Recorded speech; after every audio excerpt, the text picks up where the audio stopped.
Hey, I'm Alex Radcliffe from Quack&Co, the channel where everything is under 10 minutes all the time, every time, and this is one of those videos where I'm going to be using the full 10 minutes because I will need the full 10 minutes to both tell you how Dominant Species works as well as to explain to you why it is one of my biggest disappointments of the year.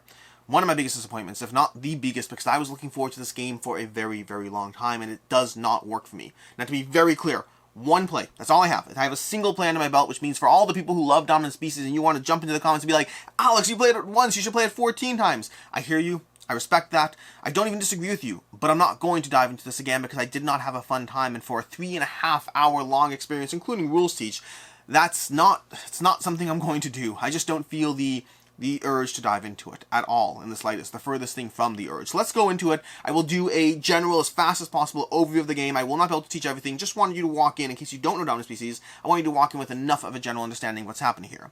Dominant Species, at its core, is a game where you're going to be scoring points through the evolution of your species, through the management of your species, of Earth, the changing environments, all those things in the game. You're doing those through a bit of a pre-programmed mechanism as you take your action pawns and you try to put them on various spots on the board, anticipating how the actions will unfold. You see, you don't place a pawn and take an action. Rather, you place a pawn, and then once everyone's done placing their 5 pawns or a variable player count, you'll go ahead and start moving down the track, executing one at a time. So you're trying to plan around what you think will be good for you based on how the board will have changed by the time it gets up to that action. Which brings us to the very last part on the board, which is domination, which is the primary way you score points. Which is when you look at the board and you see which species has control of any given area, which species has the most creatures there, or whatever they call them, species tokens there, and that player will score a large chunk of points. And then there'll be second and third and fourth place points depending on the terrain type, as well as domination. Domination is the idea that the player that is dominant in that region, whether or not they score points at all, will get one of these cards. Often they will score points, but whether or not they are, they will get one of these cards over here, which have potentially game-breaking effects. Sometimes they're small little buffs,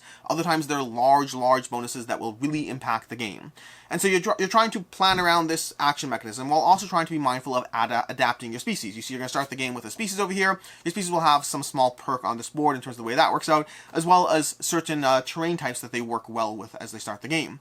Now, you can evolve your species as the game goes on. You can grab, there's going to be a bag full of these little tokens over here, which are going to be loaded into various areas on the board, and those tokens will have different impacts on the game. I'm just dumping them out now, but they'll have different impacts on the game from the way you can add them to your species to evolve your species, you can add them to the board to evolve the land, and you're trying to be mindful and playing out that as well.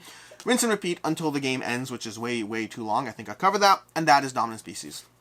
Now, first of all, to address the game length, for those who don't know, this is rated as a 2 to 4 hour experience in general.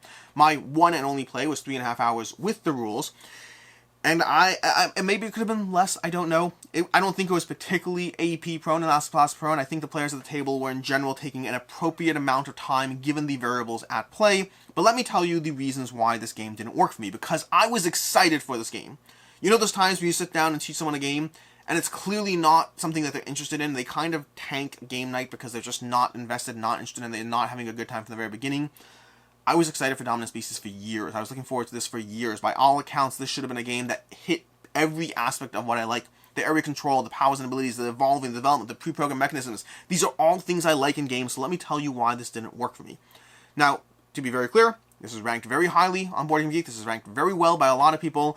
I have to throw the disclaimer that this is not one of those cases where it's just like, oh, Alex doesn't like heavy games. I like a lot of heavy games. I like Brass. I like Food Chain Magnet. I like Anno 1800. I like Lisboa. There are so many heavy games that I really do appreciate. And usually when I don't like a heavy game, it's because I find them too dry, and that's not the case here. So let's talk about why this didn't work for me. I don't imagine it's a game I'll ever dive into again. It was way too long of an experience. And it's not that it's the worst. I recognize the game design behind this. I recognize that this is really, really well designed. But there are certain aspects as to why it didn't work for me, especially when you combine it into a longer experience. You see, one of the things about Dominant Species is it kind of feels to me like Evolution on steroids. Evolution is a game from North Star Games that involves evolving your species, much more abstracted, and just as chaotic as Dominant Species, which is the first problem I have with Dominant Species. The chaos of the game. I feel there's way too much going on as far as the screwage aspect of the game. There's a lot of screwage, a lot of ways to change up the environment. And I like that kind of mental thought play in general. But there's a degree which it goes too far, which it stops feeling like you have control, and it starts feeling like no matter what you do, you're going to be screwed with, and you can just try and hope that your screwage outpaces their screwage in some way, and it feels a little too chaotic. This is a feeling that I get when I play Evolution as well, the idea that I can try to sit there and plan out my species, but ultimately some things will get in the way. The difference is when I play Evolution, it's a 30 to 45 minute long experience, and when I play Dominant Species, it was, at least this one time, a 3.5 hour long experience. If you could condense Dominant Species into an hour and a half long game, I think I'd enjoy it. But the idea of sitting down with that much potential, those many potential factors at play that get in the way, that is too much for me. And I know that if you play it again 14 times, maybe you build up that more control over the game. I don't know. I won't be sitting down for those plays to get there. I did not enjoy the lack of control combined with a 3.5 hour long game in this game. And to be very clear, before we get there, I did well in this game. I didn't win, but I did very well in this game. And so this is not like, oh, I didn't see the pattern at all. I did well, but I didn't appreciate that aspect of the game design. Secondly, and this is another one of those areas where I am probably missing something, because as far as game balance goes, there's no way that this is actually as much of an issue as I think it is. But I still think it's an issue, and it bothers me in the game, which is the first player aspect of the game. See, first player has a lot of advantages over this chart of where they go, and this game doesn't have the typical first player aspect of a game where you can simply take first player, so there's that balance of you can just take first player. Rather, they have an initiative track where you can slowly move up the initiative track, so you can slowly, if you really try hard, you can spend multiple rounds working your way towards first player, giving up valuable placements in the process to get there. But first player has such huge advantages over this domination, over control, over what they get and how this track plays out, that to me it seems hugely key. It must not be. In some way, shape, or form, I must be missing something from a balanced perspective, or this would be a bigger issue for more people. But to me, it felt like first player was way too favored, and way too hard to take it away from the first player, and so I didn't love that aspect of the game either. That's number 2. Number 3, which is again problematic, and by the way, the chaos extends to these cards. These cards are very cool, but there's just too much chaos in the game going on for my taste. Number 3 is a practical thing, and why I'd be more open, not in a rush, but more open to playing this game on a computer, if there's some computer online version where something was tracked properly, because I found the concept of dominance in the game, while simple to understand, is incredibly frustrating and irritating to constantly weigh up as you play. You see, the concept of dominance in the game is the idea that any one player in any one terrain type is dominant. The way they're dominant is you multiply the type of terrain cards that creature or species has, you multiply that by the number of tokens around that area, and that player who has the highest number, irrespective of how many cubes you have. You just have to have 1 cube there. Doesn't matter whether you have 1 or 2 or 15, your dominance score will be the same as long as you have a single cube there. You're multiplying the fact that you are there by the number of tokens you have and the number of tokens around the board. And then you're the dominant species.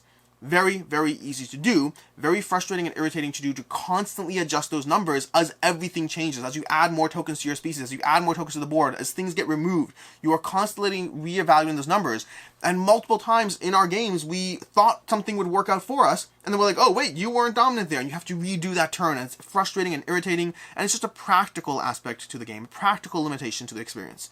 So that is something that if it were being calculated by a computer, if it was perfectly being analyzed, I would enjoy it more. Still, the other packages around the game ultimately don't work for me. Ultimately, Dominant Species is a game where I can appreciate the game design behind it.